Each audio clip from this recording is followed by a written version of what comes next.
Goeiemôre, dit is Woensdag die 12de Augustus. Vanoggend lees ons saam Romeine 11 vanaf vers 33 tot 36. O diepte van die rykdom en wysheid en kennis van God. Hoe ondeurgrondelik is sy oordeele, hoe onnaspeurlik sy weë. Wie ken die bedoeling van die Here? Wie gee vir hom raad? Wie bewys hom 'n guns sodat hy verplig is om iets terug te doen? Uit hom en deur hom en tot hom is alle dinge. Aan hom behoort die heerlikheid tot in ewigheid. Amen. As Paulus dink oor Israel, as Paulus dink oor wat Christus kom doen het, God se redding vir alle volke, God se redding vir sy besonderse volk wat hy geroep het en geskep het uit Abraham, dan kan Paulus nie anders as om te besef hoe wonderlik en almagtig en wys God is nie. Ja, wat hy uiteindelik kom sê is, as ons oor God dink en oor die lewe en oor alles wat God doen, dan kan ons nie anders as om te eindig in 'n lofprysing teenoor die Here nie.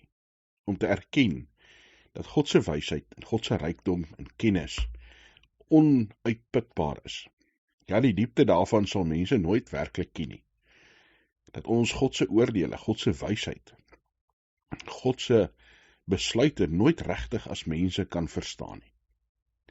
En as ons dink oor vers 33, die Bybel is al amper 2000 jaar met ons, en nog steeds skryf mense boeke oor die Bybel. Preek mense uit die Bybel. Lees mense die Bybel. Ja, die rykdom en die diepte van die wysheid en die kennis van God gaan nooit uiteindelik opraak nie, want dit is soveel groter en meer as wat ons as mense ooit kan dink. Ons kan vir die res van ons lewe 'n studie van die Bybel maak en van God en uiteindelik nooit dit uitput nie.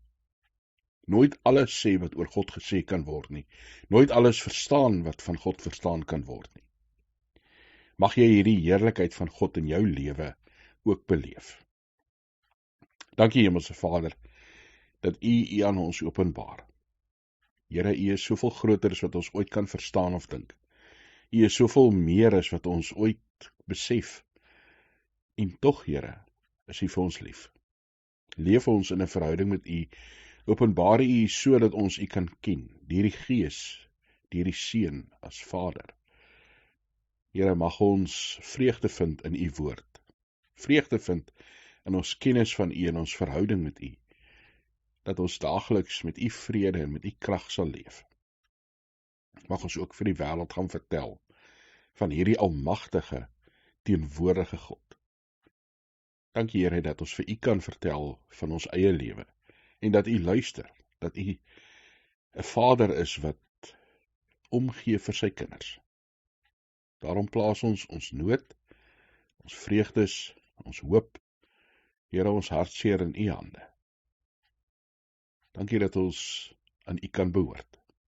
In Jesus Christus se naam. Amen.